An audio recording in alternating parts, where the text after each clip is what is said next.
Perkenalkan, nama saya adalah Andika Nugraha. Perkenalkan, nama saya Reynald Nathanael. Yang kalian lihat barusan adalah Gravity Powered Car yang kami buat. Meskipun benda ini menyerupai mobil, tetapi tidak menggunakan mesin untuk bergerak. Menarik bukan? Gravity Powered Car merupakan sebuah percobaan yang dirancang untuk menunjukkan bagaimana perubahan dari suatu energi, yaitu energi potensial yang dimiliki suatu benda yang memiliki ketinggian, berubah menjadi energi kinetik dari suatu benda yang memiliki kecepatan. Proses perubahan energi potensial menjadi energi kinetik dapat digambarkan sebagai berikut.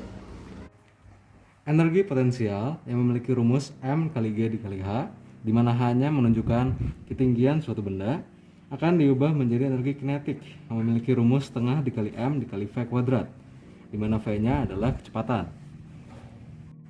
Tetapi, apakah benar bahwa seluruh energi potensial akan berubah menjadi energi kinetik? Atau selama dalam proses perubahan energi potensial menjadi energi kinetik, apakah ada energi yang terbuang selama proses percobaan tersebut?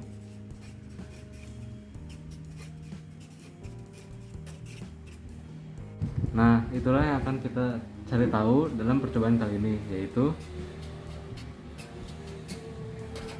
efisiensi.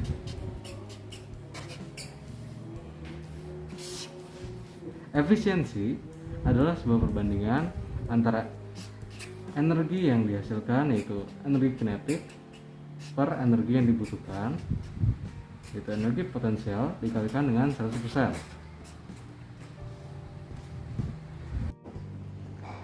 Cara inilah yang akan kita gunakan untuk mencari tahu rancangan manakah yang akan memiliki efisiensi yang paling besar. Mungkin kalian bertanya-tanya, mengapa kami mendalami efisiensi ini? Agar mudah dibayangkan, kita ilustrasikan seperti ini.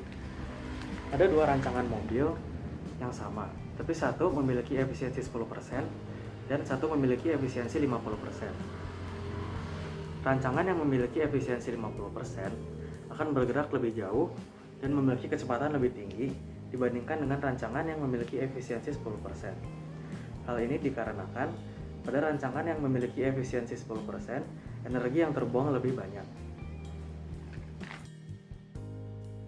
Untuk mempelajari hal-hal yang sudah kami bicarakan tadi, kami menggunakan susunan percobaan berikut. Gravity car kami terdiri dari beberapa bahan bekas, seperti infraboard sisa, supit kayu yang tidak digunakan, tusuk sate, CD bekas, tutup botol, tabung bolpen bekas, dan potongan-potongan kertas. Alat yang kita gunakan adalah gunting, lem tembak, cutter, dan juga selotip kertas. Pertama-tama, untuk membuat roda, saya susun seperti ini.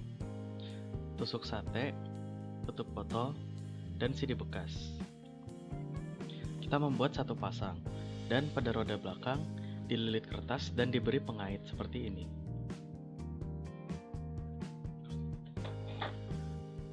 Untuk bagian badan, kita menyiapkan dua pasang infraboard yang berbentuk persegi panjang. Satu pasang untuk bagian bawah, satu pasang untuk bagian atas. Pada bagian atas akan diletakkan sistem seperti katrol berikut, yang terdiri dari bolpen bekas dililitkan kertas. Lalu, tali akan dililitkan dari katrol di atas ke dalam pengait di roda belakang. Pada bagian tengah juga, mobil kami ini dikuatkan dengan sumpit-sumpit kayu dan tusuk sate. Cara kami menjalankan percobaan adalah sebagai berikut. Sebuah beban yang diikatkan ke tali diletakkan seperti ini. Lalu, pada bagian belakang mobil, tali dikaitkan ke pengait di roda belakang. Lalu dililitkan sampai beban berada di titik puncak. Lalu, jika tali ini berhenti saya pegang, mobil akan mulai bergerak. Di dalam percobaan ini, saya mengambil data berupa video. Dan dalam video itu akan diolah oleh aplikasi yang bernama Avidemux.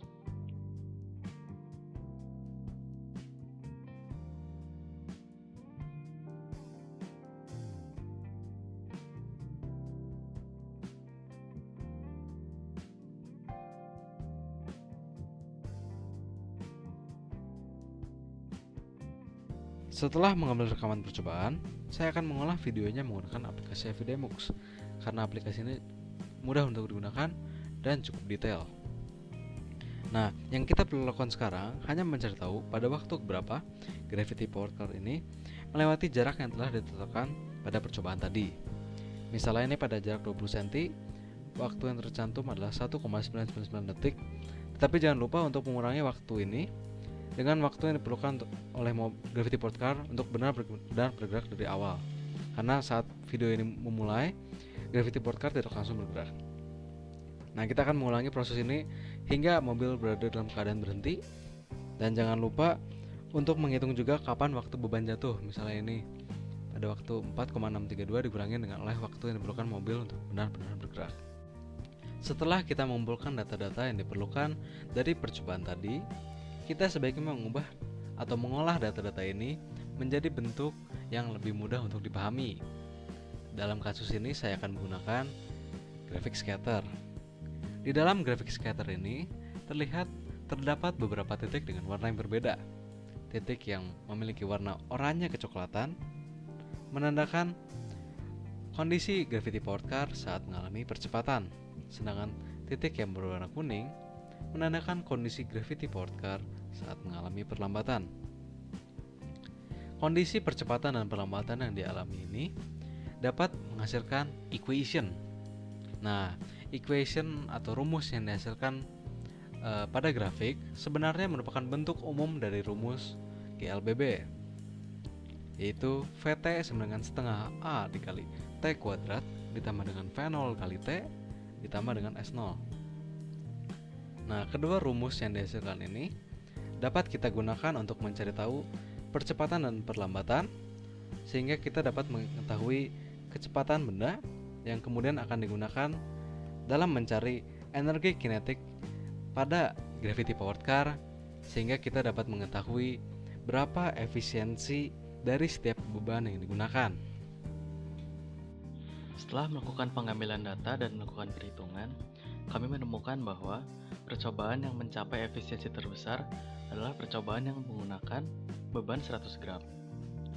Berbeda dengan hasil percobaan pada umumnya, di mana semakin besar beban yang digunakan, semakin besar juga efisiensinya. Dengan data-data ini, kami dapat menyimpulkan bahwa semakin besar beban yang digunakan, efisiensi akan semakin besar. Tetapi ketika melewati suatu batas, semakin banyak beban yang ditambahkan, efisiensi akan berkurang. Ini adalah akhir dari video laporan kami. Percobaan ini telah menjadi kesempatan belajar yang baik bagi kami. Semoga juga percobaan ini menjadi pembelajaran juga untuk kalian. Mengatasnamakan kelompok saya mengucapkan sekian video dari kami dan terima kasih atas perhatiannya.